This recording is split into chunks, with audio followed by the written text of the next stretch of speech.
Mengapa terbang dengan balon udara tidak menakutkan? Pada abad ke-21, terbang dengan balon udara tidak menakutkan. Pada awal abad ke-20, belum ada teknologi keselamatan seperti yang kita miliki sekarang. Menurut Anda, mengapa nasib balon udara besar pada tahun 1920-an dan 1930-an berakhir tragis? Ada 3 faktor yang memengaruhi.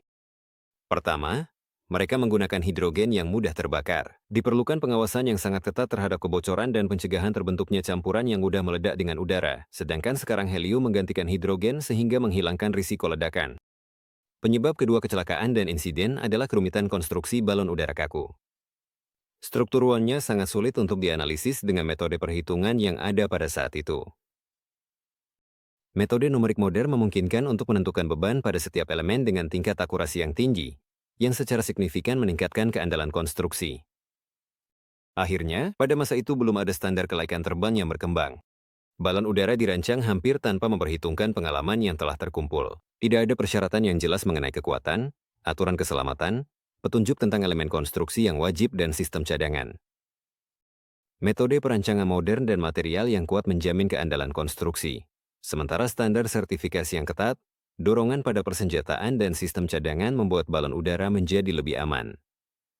Keunggulan lain dari balon udara adalah kecepatan terbangnya yang rendah. Hal ini memberikan lebih banyak waktu bagi kru kapal untuk merespons situasi darurat, dan stabilitas konstruksinya meminimalkan risiko. Standar perancangan modern mampu menahan aliran udara yang kuat. Sistem cadangan yang wajib memperhitungkan kemungkinan kerusakan, dan keberadaan balas memungkinkan pendaratan meskipun mesin gagal, tanpa membahayakan penumpang maupun kargo. Bahkan jika terjadi kehilangan gas secara total, desain modern tetap menjaga bentuk badan balon dan kecepatan penurunan yang aman. Dengan pengoperasian yang benar, terbang dengan balon udara bukan hanya tidak menakutkan, tapi jauh lebih aman dibandingkan terbang dengan pesawat. Misalnya, penerbangan dalam kondisi es yang parah atau saat turun salju dibatasi, karena hal ini dapat menyebabkan peningkatan berat struktur dan menurunkan kemampuan kendali balon udara. Data meteorologi modern memungkinkan untuk memprediksi fenomena seperti ini, sehingga membantu merencanakan penerbangan dengan mempertimbangkan kondisi cuaca.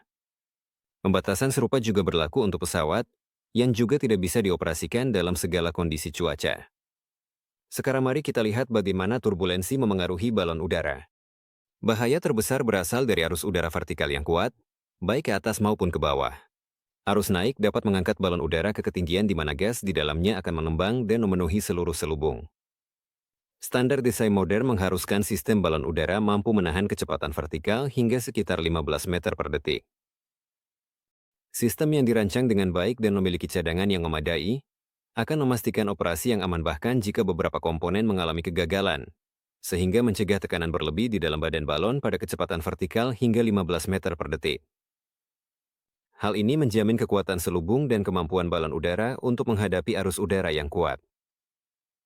Syarat penting lainnya adalah daya mesin yang memadai.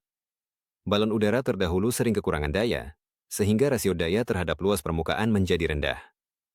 Model-model modern yang dilengkapi dengan mesin yang lebih bertenaga tidak hanya mampu melawan arus udara, tetapi juga dapat dengan cepat mencapai ketinggian. Kita telah membahas aspek-aspek utama keselamatan balon udara generasi baru, mulai dari material modern dan sistem kendali hingga aturan operasional yang ketat. Apakah Anda takut untuk terbang?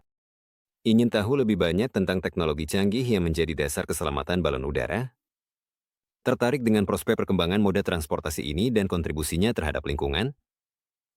Kalau begitu, kunjungi situs proyek New Generation Airships melalui tautan di deskripsi. Di sana Anda akan menemukan informasi lengkap tentang pekerjaan kami, riset, dan inovasi yang ditujukan untuk menciptakan masa depan penerbangan yang aman dan efisien. Bergabunglah bersama kami untuk membangun dunia tanpa batasan.